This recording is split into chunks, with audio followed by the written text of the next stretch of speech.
I have to tell you an analogy because it happened to me. It happened to me. One night I lost all internet capability on my laptop computer. It happened when I was writing this sermon. No email, no Facebook, no search engine, nothing. A fateful message appeared on my screen. Cannot connect with your server. As a computer neonate, I had no idea what a server was anyhow.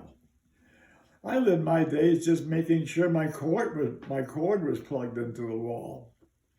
I tried everything I could think of to get back my internet. I turned the set off and rebooted. I hit the retry button and explored the settings, which I know nothing about. Well, I thought, this failure needs some little quick fix that a technician at Staples can handle. I set off to Staples the next morning. At Staples, the technician checked out the laptop. It took him a long time.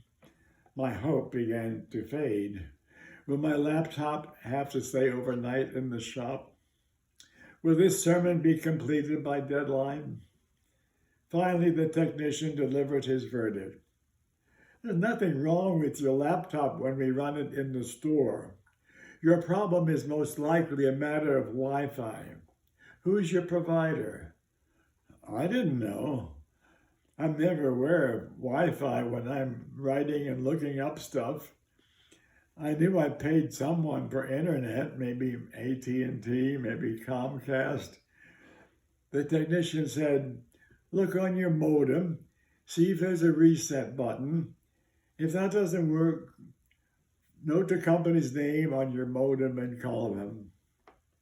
I drove home with my laptop, glad it wouldn't be hung up in the shop, and told Sandy the Wi-Fi was not working. She was not impressed. Our modem sits on the lower shelf of an off-the-beaten-track table. I got down on the floor, picked up the modem, which I had not been in a relationship with for years, and looked for a reset button. None. I needed a company name. It read Xfinity. Okay, Comcast. Optimism had made it start. Comcast could fix it. I called, and within 10 minutes, the restart they sent me put me back online. I had become aware of connections I had never thought of before. My optimism was restored and on a super high level. The awakening to the superpower of optimism is like that. Optimism is increased, found, and rediscovered daily. In the life of the Spirit, there appear similar stages to my laptop education. First, there's that negative situation we think we can overcome with our God-given talents, but discover it's not enough. Second, we get connected with a power of higher proportions reaching out to us with new realities, like Christ reaching out to Thomas in John's story.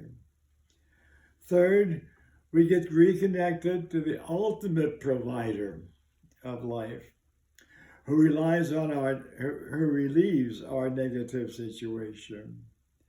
But that's not all. We simultaneously feel called to address the negative situations of our sisters and brothers at what faces them. Plus, we are optimistic that we can hit the mark. A true optimism, a superpower, if you will. But being imperfect creatures, we lose and rediscover it frequently.